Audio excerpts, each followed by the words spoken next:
guys, this is International Master András Tóth, and this is my new YouTube channel where I'm going to upload the most amazing games ever played by none others than you. This channel is going to feature fantastic chess games played by players who decide to send it in to me and want to see it analyzed online. The idea with this channel is that I would like to give the opportunity to lesser known players and weaker players, club players, amateurs, to display their incredible skills and have their fantastic masterpieces shown to the whole world. For which reason I would like to encourage you to please send your best games to me, and I'm going to publish them on YouTube. Pinky promise.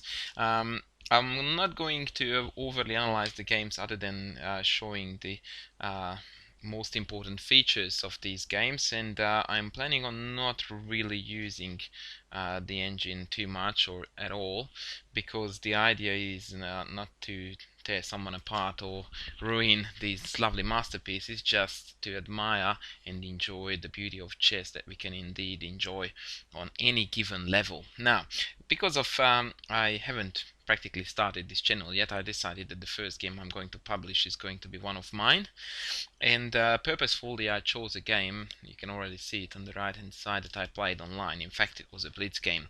This is to show you that I am warmly welcoming any game, regardless of time control, player strength, whatever, as long as you think it features something very nice. I'm more than happy to publish it for you. Yeah, so I chose a game that I played quite a while ago online. It's a 5-minute blitz game, and yet it is something that I am really proud of. So let's get into the thick of it and have a look at this game. It kicks off as a Queen's Indian defense, and we are headed for a fairly well-known old main line, where in this position I chose the famous pawn sacrifice d5, and followed it up with Pologaevsky's famous knight h4 move. The formerly known theory was knight d4. The idea now is that the queen exerts extra pressure onto the d5 pawn, and at the same time we are threatening to jump into f5. He played c6, which is still acceptable. Takes, knight takes, and knight f5. So this is the idea. White sacrifices a pawn but gains quite substantial initiative, especially against the black king. The knight dropped back to c7. I played knight c3. e4 really is just a move order change here. d5, e4. That move challenges the black center as well as opens up the queen's diagonal so that she's ready to join the attack on the king side, which is exactly the feature that I suppose we are going to see quite a bit on this channel. Hack against the king. Bring it on, baby. Right, takes, and of course thanks but no thanks for the queen swap. That's not on the agenda on this channel. We need queens for mating. Now I'm threatening with a mate, speaking of the devil, so he has to play bishop f6, and after knight takes e4, if you look at the position, you already realize that white has got a massive majority of pieces against the black king on the king side, whereas all the black pieces are tucked away on the queen side, being unable to assist in the defense. Now that is exactly what black wanted to help or sort out by playing bishop c8, putting a somewhat annoying pin on that f5 knight, but I just relentlessly kept on bringing more pieces to the attack. Bishop h6, more or less bishop takes f5 is forced now. I recaptured with the queen, and now a new motif is surfacing, which is that the knight is going to come to g5, from which we can create mate threats against the h7 pawn. He decided to take another pawn, and not really a wise idea when you are being hacked and you are forcing your opponent to play correct attacking moves like rook a d1.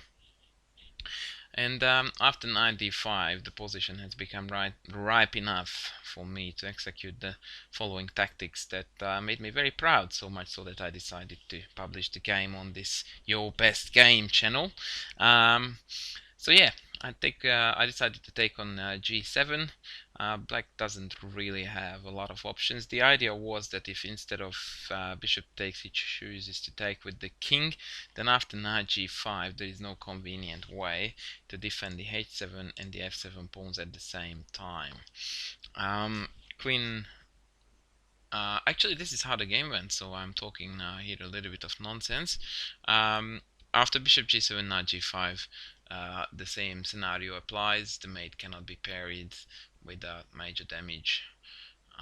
For example, rook e8, queen f7 check, king h8, and queen h5 is threatening with mate, as well as somewhat annoying knight fork hitting the two big guys, so black is dead.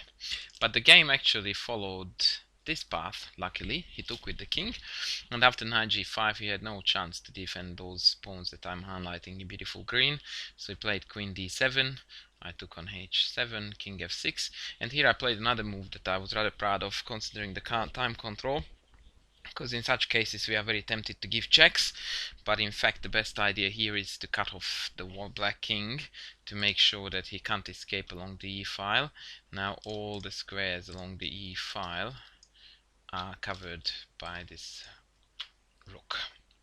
This time showing with yellow lines, just to show how cool I am. And now queen h6 is threatened among many other things. He chose to take the knight and got mated in a very spectacular manner. h4 check, king back, king f6, king f5 is forced, and bishop h3 checkmate puts the icing on the cake.